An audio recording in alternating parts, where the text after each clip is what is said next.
protection pour les peuples autochtones en Amérique latine? Alors, ces 30 dernières années, les droits des peuples autochtones ont occupé une place importante sur la scène juridique, notamment en Amérique latine. Pour mettre un terme à l'exclusion historique et à la persécution des peuples autochtones, plusieurs dispositifs juridiques appliquent les principes imaginés par les droits de l'homme en général à ces peuples pour tenir compte de leur situation spécifique.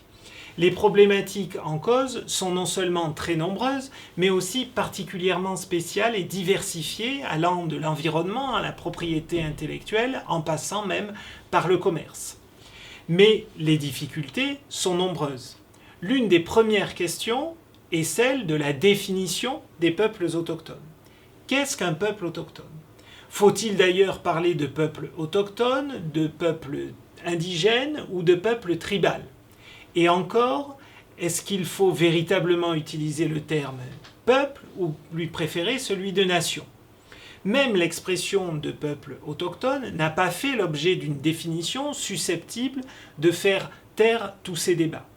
Malgré tout, la majorité des observateurs et des juristes retient aujourd'hui quelques éléments, quelques critères qui paraissent essentiels pour identifier un peuple autochtone. C'est le cas en particulier du sentiment d'appartenance ethnique, qui renvoie à la continuité historique avec les sociétés précoloniales ou antérieures aux invasions, mais aussi à la différence, bien entendu, avec le reste de la population, ou encore à la volonté de préserver et de transmettre une identité et des territoires.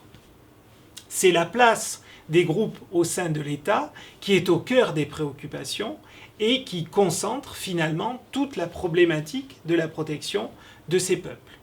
Quel que soit leur statut juridique, ils conservent des institutions sociales, économiques, culturelles et politiques qui leur sont propres. Comment sauvegarder et valoriser les droits des peuples autochtones?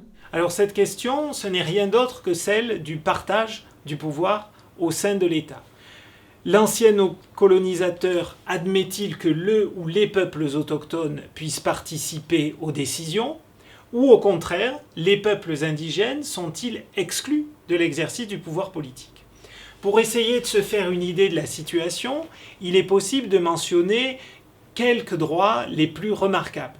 Je pense en particulier au droit à l'autodétermination, qui renvoie à la possibilité de déterminer librement leur statut politique et d'assurer librement leur développement économique, social et culturel, mais bien entendu aussi de s'administrer eux-mêmes. Et puis à côté du droit à l'autodétermination, des droits politiques peuvent également leur être reconnus, mais aussi des droits pour lutter contre les discriminations. Le particularisme, s'il existe, ne s'attache pas aux droits substantiels, mais en réalité aux conditions de leur mise en œuvre.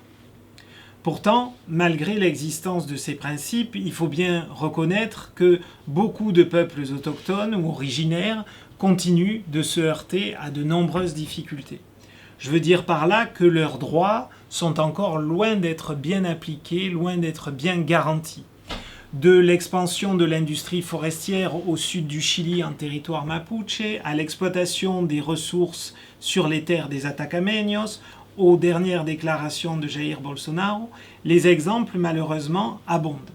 C'est avant tout la pression économique, bien sûr, liée à l'exploitation des ressources naturelles sur les territoires des peuples autochtones, qui nourrit le rejet à l'égard de leurs droits.